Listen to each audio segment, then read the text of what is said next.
한 은행의 이사장이 은퇴하는 은행장의 후임으로 젊고 유능한 능력 있는 사람을 임명을 했습니다. 어느 날 이 직원이 은퇴하는 은행장에게 가서 자신이 이제 은행장의 후임으로 일을 하게 되어서 어떻게 하는 게 좋은지 지혜를 또 구했습니다. 조언을 해달라고 얘기를 했습니다. 그러자 은행장이 두 단어이면 충분합니다 하면서 right decision, 올바른 결정이 필요하다라고 얘기했습니다. 그러자 젊은 직원이 정말 좋은 충고입니다.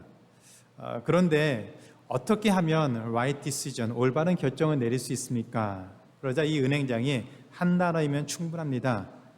experience, 경험이 있으면 올바른 결정을 내릴 수 있습니다. 그러자 은행 이 직원이 다시 묻습니다. 그럼 어떻게 해야 제가 그 경험을 쌓을 수 있습니까? 그러자 이 은행장이 두 단어이면 충분합니다. wrong decision, 잘못된 결정. 잘못된 결정을 내리고 그 잘못된 결정을 돌아보면서 다시 바른 상황으로 만드는 그런 과정들을 거치면서 경험이 쌓이고 그런 경험이 쌓이다 보면 어느 때가 되어서는 올바른 결정을 내릴 수 있는 유능한 지도자가 될 수 있다는 그런 얘기이죠.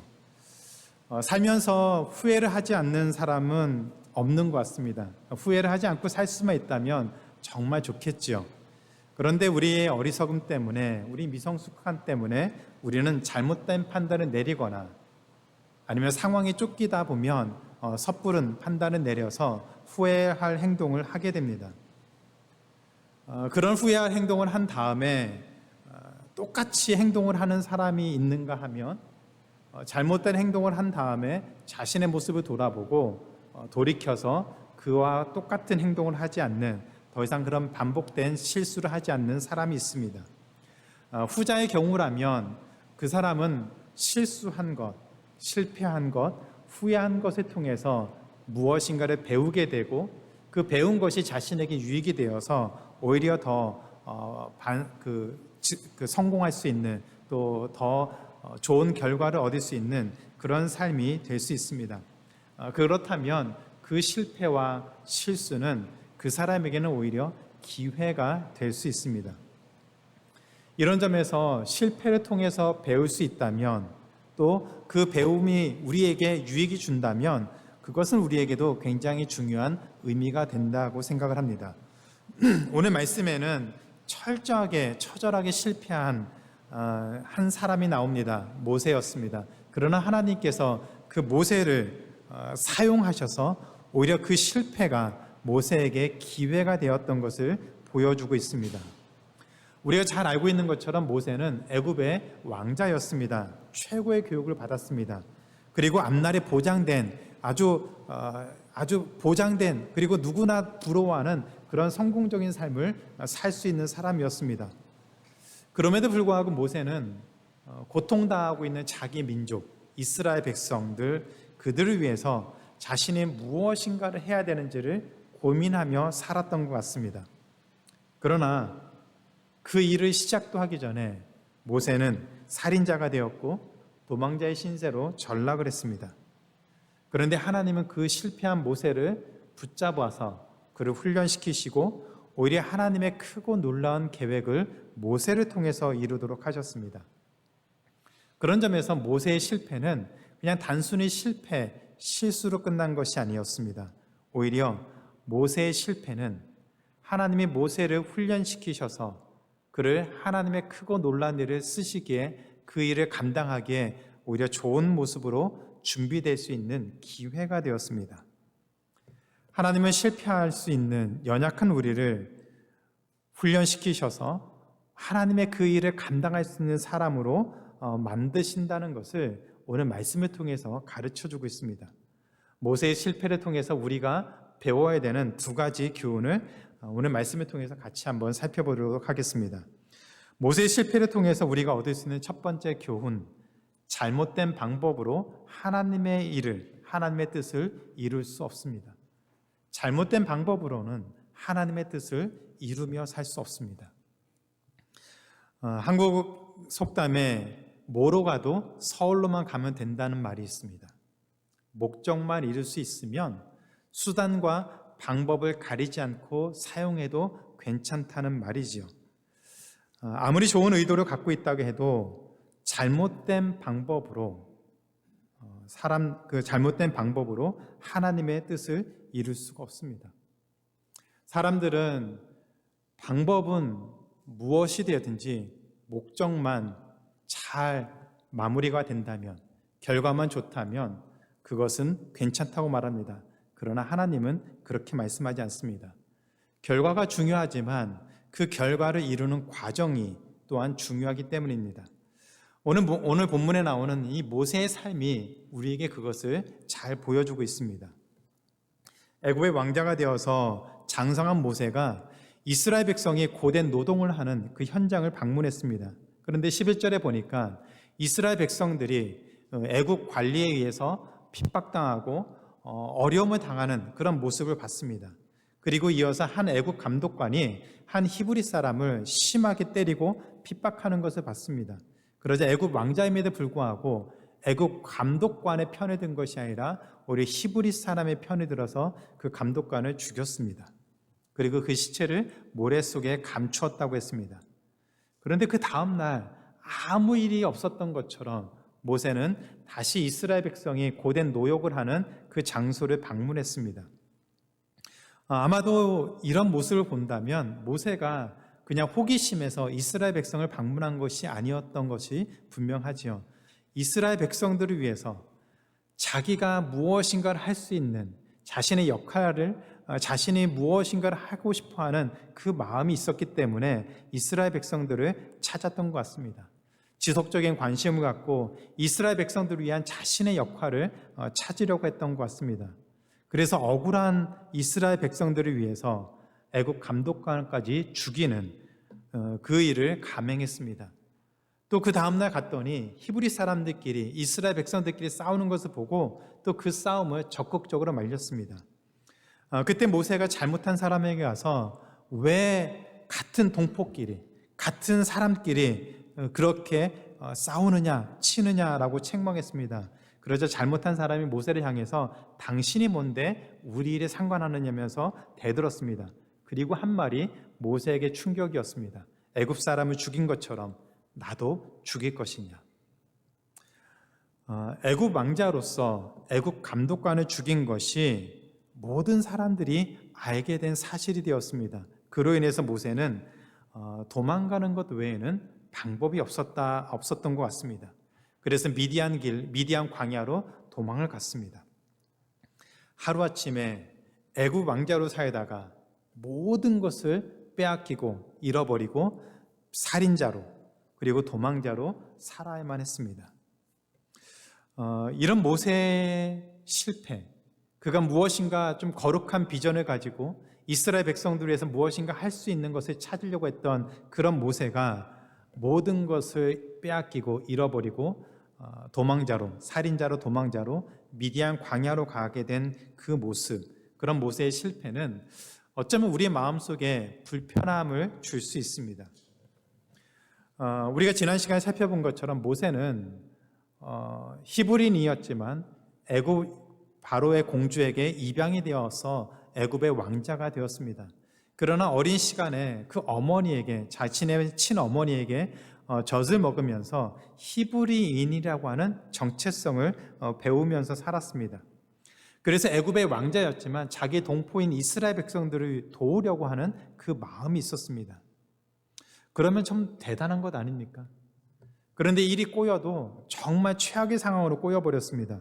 살인자가 되었고 미디안 광야로 도망가서 영영 애굽으로 돌아올 수 없는 그냥 떠돌이로, 도망자로 살아야만 했습니다. 이때 모세의 나이가 40세라고 했습니다. 애굽 왕자로서의 그 지위도 있었고 최고의 교육을 받았고 이스라엘 백성들을 위해서 뭔가 하고 싶은 그 열정마저도 있었던 사람이었습니다. 정말로 모세는 잘 준비된 리더라고 해도 손색이 없을 만큼 모든 것을 다 갖춘 사람처럼 보여졌습니다. 만약 하나님이 그런 모세를 조금만 도와주셨다면, 그렇게 준비되고 그렇게 이스라엘 백성을 향한 마음까지 있었던 모세를 하나님이 조금만 도와주셨다면 얼마든지 고통당하는 이스라엘 백성들을 위해서 무엇인가 좋은 일을 할 수 있고, 고통당하는 이스라엘 백성들을 위해서 숨통을 트일 수 있을 만한 그런 일도 찾을 수 있는 사람이었습니다. 그런데 이 모든 것이 하루아침에 다 날아가 버렸습니다. 그로 인해서 이스라엘 백성들은 더 심한 고통 가운데 살게 되었다라고 말하고 있습니다.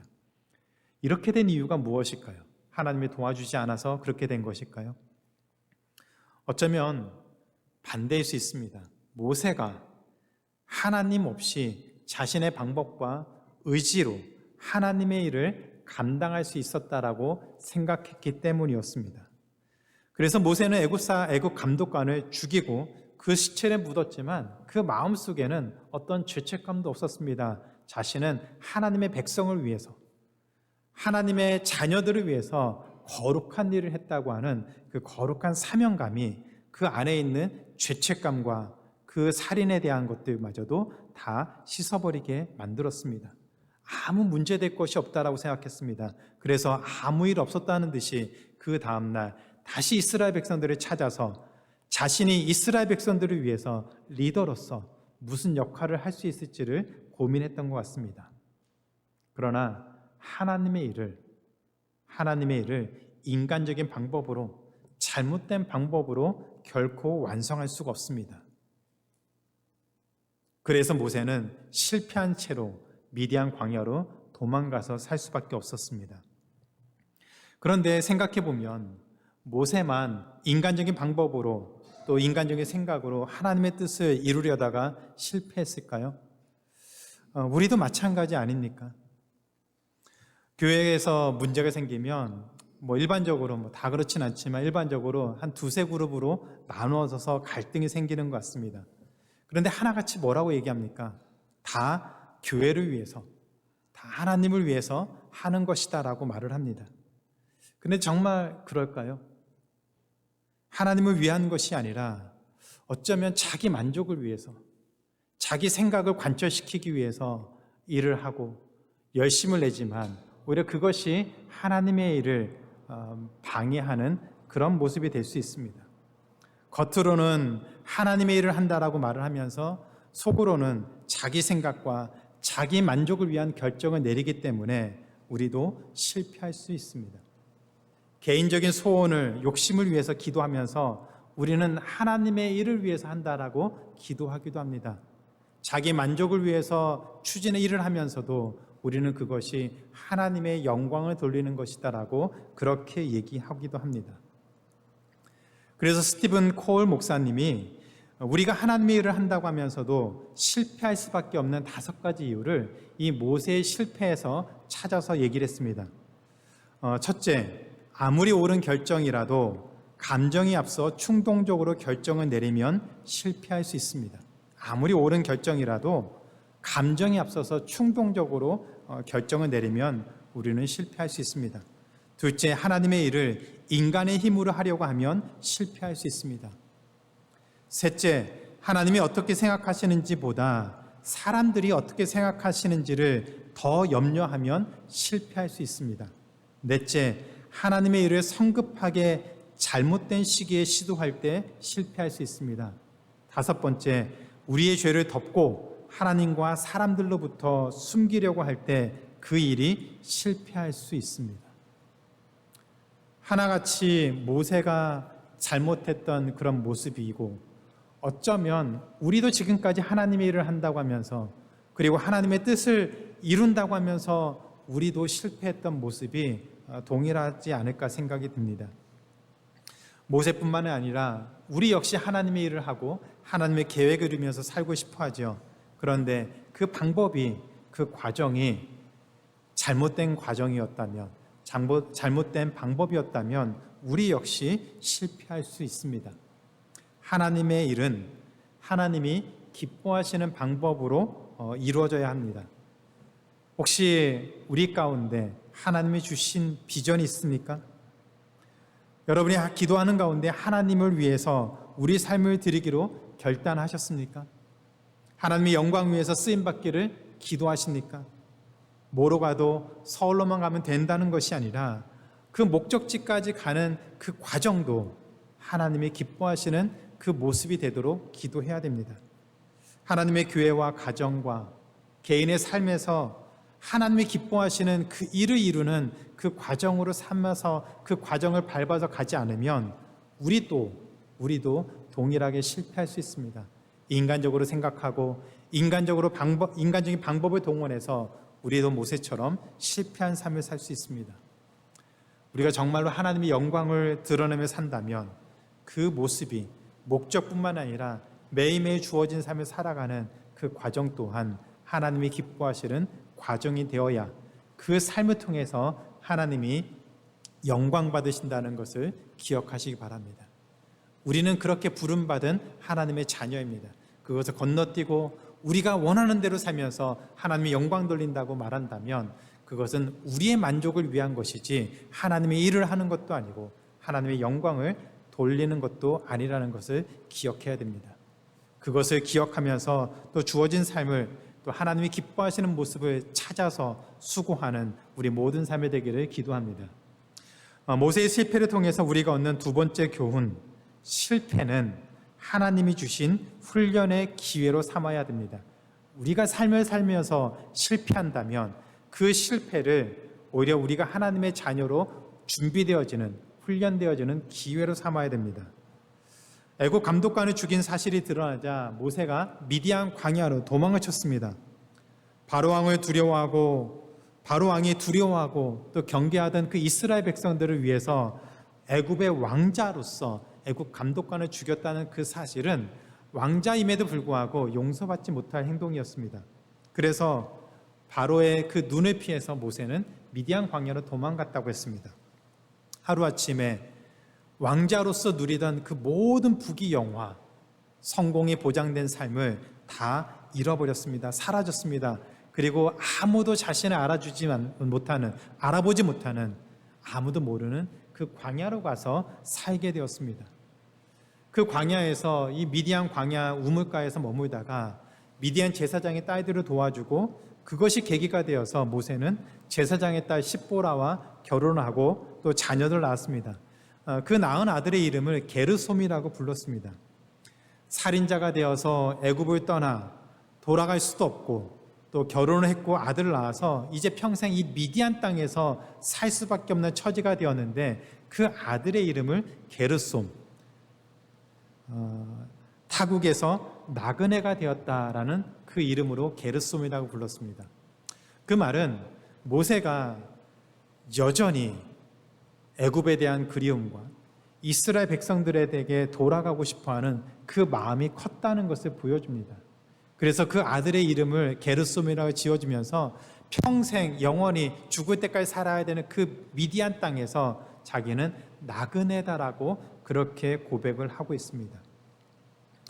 어쩌면 돌아갈 수 없는 그 땅에 대한 그리움, 왕자의 지위도 빼앗기고 인간적인 방법으로 도전했다가 실패하고 모든 것이 날아가 버린 그런 상황에서 가장 밑바닥에 떨어져서 이제 그곳에서 절망과 낙심과 좌절의 시간을 보내게 되었습니다. 이스라엘 백성을 위한 열정, 그들을 위한 선한 의도, 그것을 가지고 시작한 결과가 돌이킬 수 없는, 이제는 회복할 수 없는 그런 삶이 되었을 때 정말 모세의 삶은 그것을 끝난 것일까요? 물론 우리는 그 다음의 이야기를 알고 있습니다. 분명히 아닙니다. 만약 하나님이 모세를 포기하셨다면 더 이상 모세에게는 소망도 없고 회복할 수 있는 기회도 없습니다. 버려진 인생으로 끝났겠죠. 그런데 하나님이 모세를 포기하지 않으셨습니다. 실패하고 모든 것이 끝난 것처럼 보인 그 광야의 시간이 오히려 모세에게는 하나님의 뜻을 깨닫고 하나님의 방법을 알게 되고 배우게 되는, 그리고 하나님의 일을 감당할 수 있는 리더로 준비되는 기회였습니다. 광야에서 도망자로 사는 것은 실패가 아니라 하나님이 모세에게 주신 회복의 기회가 되었습니다. 애굽에서의 모세는 세상적인 눈으로 보면은 정말 잘 준비된 리더였습니다. 그런데 하나님이 보시기에 그 모세의 모습은 불완전한 사람이었습니다. 사람들은 그 모세의 모습을 보면서 정말 최고의 리더고 잘 준비된 사람이라고 칭송할 수 있을지 모르겠지만 하나님 보시기에 모세는 불완전하고 어리석고 무능한 그런 사람이었습니다. 자기 감정에 충실해서 충동적으로 행동하고 인간적인 생각과 방법으로 일을 해결하라고 하고 그래서 살인도 서슴없이 저지르는 그런 살인자였습니다. 그러나 광야의 시간을 지내면서 모세는 사람들에게는 잊혀졌지만 사람들에게는 인정받지 못했지만 하나님이 쓰시기에 좋은 그릇으로 준비되는 그런 시간을 갖게 되었습니다. 그뿐만이 아닙니다. 모세가 살았던 이 미디안 광야는 밑에 있던 그 애국과 이스라엘 백성이 앞으로 살아야 되는 그 가나안 땅의 그 중간에 있는 지역이었습니다. 그곳에서 40년이라는 시간을 보내면서 앞으로 이스라엘 백성들을 이끌고 이 광야로 올 때에 그 지역은 누구보다도 잘 아는 리더로서 이스라엘 백성들을 이끌 수 있는 그 준비를 할 수 있었던 시간이었습니다. 그래서 하나님은 불완전하고 실패했던 모세를 그 척박한 광야, 미디안 광야로 먼저 보내서 그곳에서 하나님의 일을 감당할 수 있는 리더로 준비시키셨습니다. 그런데 그 모습처럼 하나님은 우리를 불완전하고 부족하고 실수해서 넘어질 수밖에 없는 우리를 돌보시고 이끌어 주셔서 그 삶을 통해서 하나님의 쓰시기에 좋은 모습으로 우리를 다듬고 있다는 사실을 기억해야 됩니다.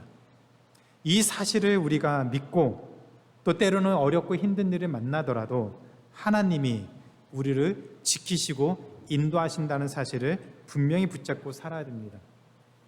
그런데 이 사실을 알고 있어도 믿음으로 살기가 참 힘들지요. 삶이 고단하고 당장 어떤 변화가 일어나지 않고 기다림의 시간이 길어지고 절망하게 되고 또 낙심하게 되고 모든 것을 포기하고 싶은 마음이 들 수가 있습니다. 답답하고 풀리지 않는 그 현실에서 오는 그 절망감이 때로는 우리를 낙심하게 만들 뿐만 아니라 성급하게 결정하게 되고 감정적인 그런 결정을 내리도록 만들 수 있습니다. 그때 이 미디안 광야에서 40년이라는 시간을 보냈던 이 모세의 모습을 한번 떠올려 보시기 바랍니다. 하나님은 모세가 미디안 광야에서 40년 동안 살 것이라고 한 번도 말씀하지 않았습니다. 모세가 미디안 광야로 도망가서 그곳에서 결혼하고 아들을 낳고 사는 그동안 너가 얼마 동안 이곳에 있을 것이고 다시 애굽으로 돌아갈 것이라고 한 번도 말씀하지 않았습니다. 그냥 하나님이 묵묵히 그를 뒤에서 조용히 지켜보고만 계셨습니다. 매일 광야를 떠들면서 목자로 살아가면서 사람들에게 잊혀진 나그네로 살아가는 모세에게 하나님이 너에게 어떤 좋은 일이 일어날 거라고 그 소망의 사인조차 주지 않았습니다. 아무것도 일어날 것이라고 기대할 수 없는 그 삶을 살아가면서 모세는 광야에서 40년이라는 시간을 묵묵히 살아가야만 했습니다. 그런데 하나님은 우리에게 말씀을 하셨습니다. 하나님 우리에게 아무것도 말씀하지 않고 어떤 사인도 주지 않고 그냥 버려둔 채 그냥 절망 가운데 살라고 하신 것이 아닙니다. 우리에게는 말씀을 주셨습니다. 하나님이 친히 우리 삶을 지키시고 인도하신다는 사실을 말씀을 통해서 계속해서 주시고 확인시키시고 반복해서 그 말씀을 우리에게 주시고 계십니다. 오늘 우리가 보고 있는 이 모세도 그 삶을 통해서 우리에게 동일한 말씀을 주고 계십니다.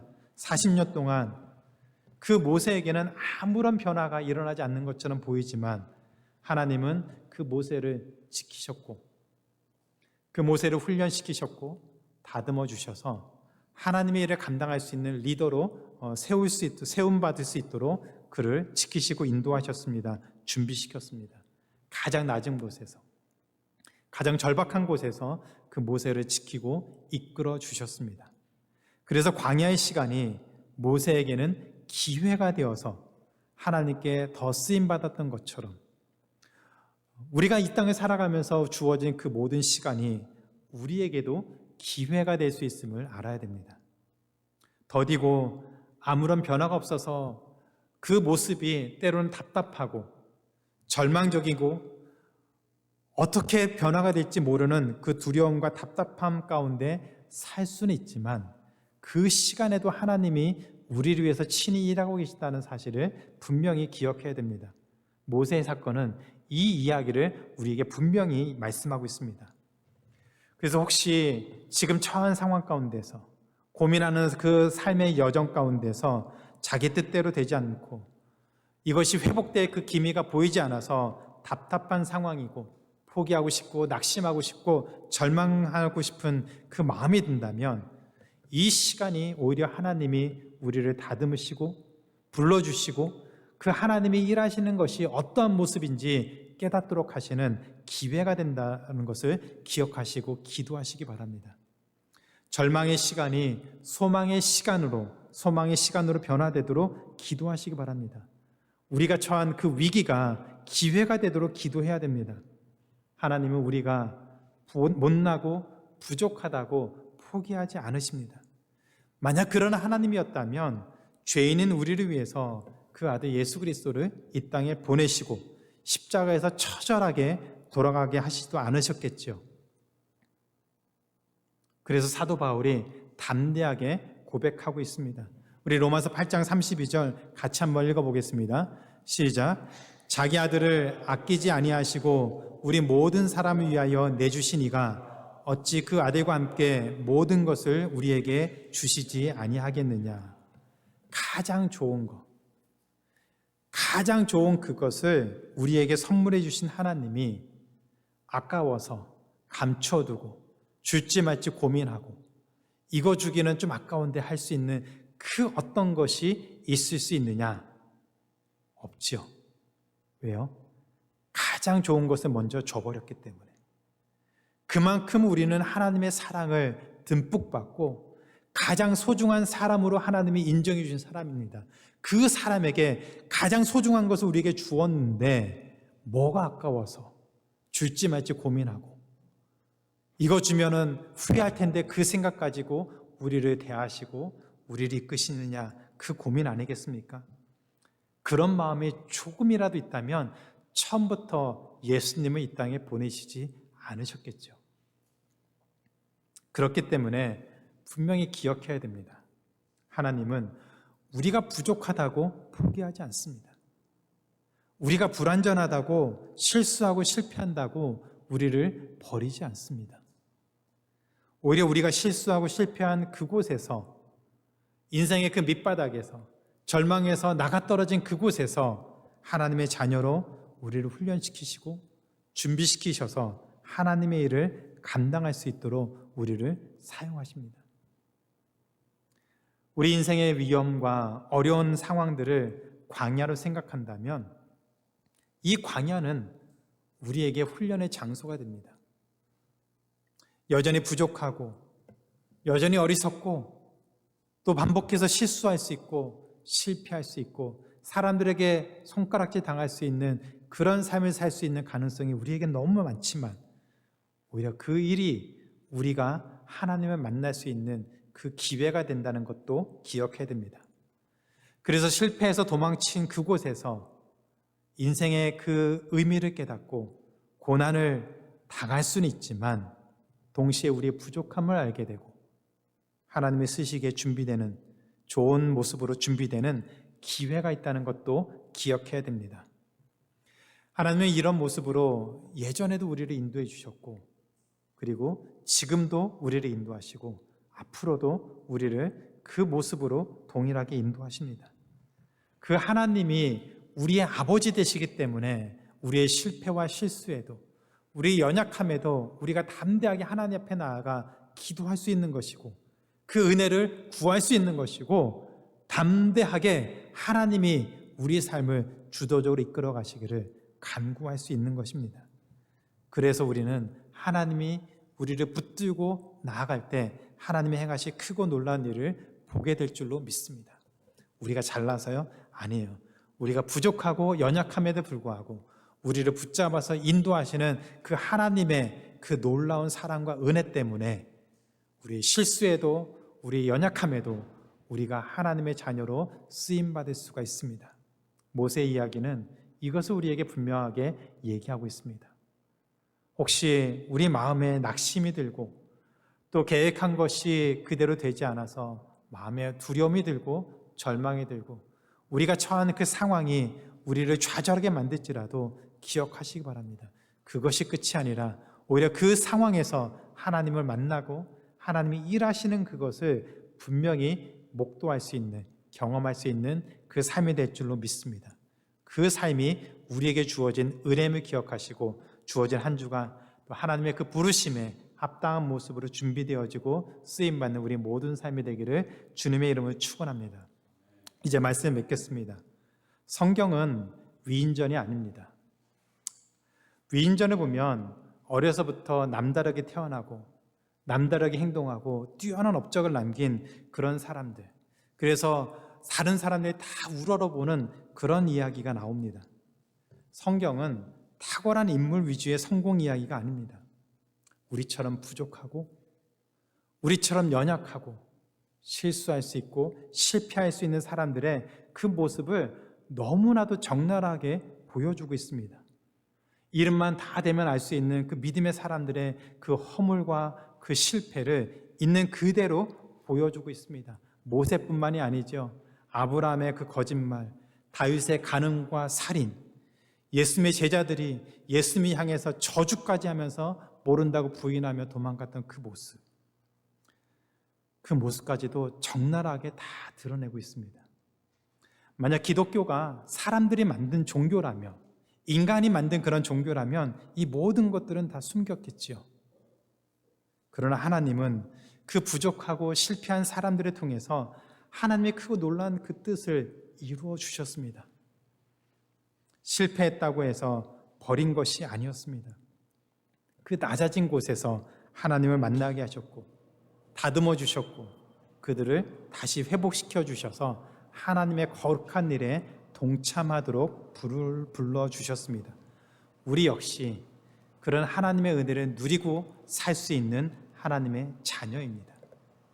우리가 잘나서 그렇게 자녀가 된 것이 아니라 부족하고 연약함에도 불구하고 하나님이 가장 좋은 것을 우리에게 주셨기 때문에 우리는 하나님의 자녀가 되어서 담대하게 그 은혜를 누리면서 살 수 있습니다. 우리도 살면서 많은 실패를 합니다. 어리석어서 실패하고 연약해서 실패하고 충동적으로 결정해서 실패합니다. 기도하기보다는 사람들의 말에 휘둘려서 실패하기도 합니다. 하나님의 말씀보다는 자기 생각과 감정에 충실해서 잘못된 판단을 내리고 실패하기도 합니다. 그러나 실패해서 광야로 간 그곳에서 하나님이 모세를 준비시키시고 그를 회복시키셨던 것처럼, 그래서 이스라엘의 최고의 리더로 그들을 가나안 땅으로 인도하셨던 그 모습으로 살도록 하셨던 것처럼 하나님은 우리에게도 기회를 주십니다. 하나님은 우리에게도 기회를 주십니다. 다른 사람에게 말할 수 없는 그 부족함, 부끄러움, 연약함, 실패한 모습이 있을지라도 하나님은 하나님의 자녀에게 다시 기회를 주십니다. 하나님 앞에 자신의 그 부끄러움을 고백하고 은혜를 구하는 자녀를 하나님은 사용하십니다.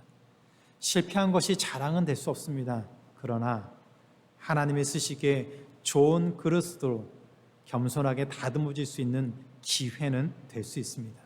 우리는 그 기회를 하나님의 은혜로 받은 사람입니다. 그것을 기억하고 우리가 살아가면서 하나님의 그 은혜, 하나님 우리에게 다시 주시는 그 기회를 붙잡고 담대하게 살아갈 수 있는 하나님 귀한 자녀가 되기를 주님의 이름으로 축원하고 기도합니다.